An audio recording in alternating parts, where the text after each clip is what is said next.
Internet, aujourd'hui on va parler de PVP.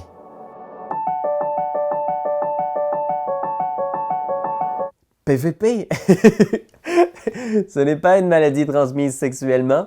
En fait, c'est l'abréviation de Player versus Player, ou en français, joueur contre joueur, JCJ.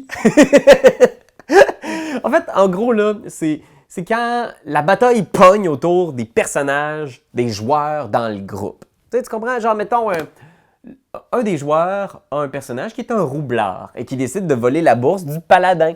Et le paladin décide de prendre sa hache et de lui en crisser un coup dans la tête. Et là, votre campagne se termine. C'est quelque chose qu'on essaye d'éviter à tout prix. Normalement, c'est la dernière chose qu'on veut, qu'il y ait des conflits réels entre les joueurs, parce que c'est un jeu d'équipe. Donjon Dragon est pensé comme une espèce de quête coopérative où tout le monde travaille ensemble dans une seule et même équipe pour tuer les méchants. Alors, le jeu est équilibré, pensé de cette façon-là. Mais est-ce qu'il est possible de réussir un PVP sans détruire complètement votre campagne? Moi, je pense que oui. Je pense que ça peut être un outil intéressant. Puis aujourd'hui, je vais vous donner quelques pistes pour les maîtres téméraires qui voudraient introduire un peu de conflit dans leur groupe. Et je vous préviens, là, ça, c'est toxique. C'est ultra dangereux. Alors, soyez très attentifs à votre groupe, voir si c'est possible d'introduire ces éléments-là dans votre campagne. Par exemple, si vous savez qu'il y a déjà des conflits entre les joueurs, des petites rivalités, des trucs qui ne sont pas complètement réglés, évitez ça. Ça, c'est un gros non, non, non. Vous allez voir ces conflits du vrai monde être matérialisés dans votre monde imaginaire et il n'y a personne qui va sortir gagnant de ça. Je vous le dis, faites attention. Sinon, si vous sentez aussi que votre groupe aime les choses équilibrées, aime les règles pour les règles, que les trésors, l'expérience, que tout soit distribué de façon équitable, tenez-vous loin de ça aussi. Là. Je pense pas qu'ils vont trouver ça agréable de tout perdre ou d'être tués dans leur sommeil par un de leurs amis. Mais si vous sentez que vous avez un groupe qui est porté vers l'histoire et qui aime explorer, là, vous pouvez pousser votre chance, mais seulement si c'est cohérent, logique dans votre histoire. Sortez pas la carte du joueur qui est un traître juste comme une espèce d'effet de mise en scène pour en mettre plein la vue ou pour surprendre vos joueurs. Je pense que c'est pas les bonnes raisons. Faites-le si c'est logique.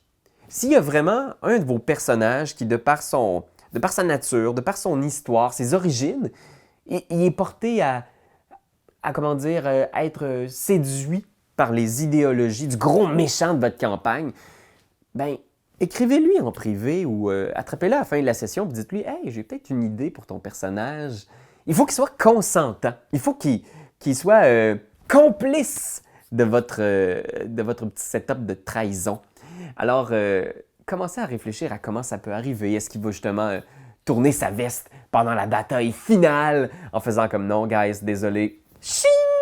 Je suis plus avec vous. » Ça peut être vraiment cool, mais toi, maître, assure-toi que ça scrape pas la bataille, que la bataille finale dans laquelle le traître se révèle, ce soit prévu et que ce soit équilibré. Donc, que les joueurs aient quand même une chance de s'en sortir. Parce que si vous improvisez ça sur le coin d'une table, si le résultat de ça, c'est un total party kill et que tout le monde meurt de ça, personne ne va avoir du fun. Même le traître, il va se sentir pas mal cheap. Il n'y a personne qui se sent winner de gagner à Donjon Dragon quand il est le seul survivant après avoir assassiné tous ses amis. Je te le dis tout de suite, là, pour l'avoir vécu, c'est pas le fun pour personne. Je pense que c'est dur à entendre, là, mais je pense que si vous sortez la carte du traître, vous devez vous assurer que les joueurs gagnent.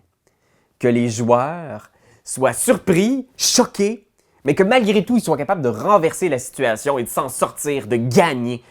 Parce que sinon, justement, vous allez sortir de là avec beaucoup d'amertume. Les joueurs vont avoir l'impression d'avoir été bernés, que c'est injuste, parce qu'à quelque part, ça ne respecte pas vraiment le contrat du jeu qui dit que c'est un jeu coopératif où tout le monde travaille ensemble.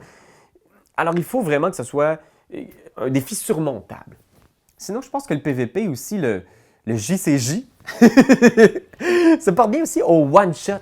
Alors, si tu veux faire une espèce de petite campagne où est-ce que c'est justement...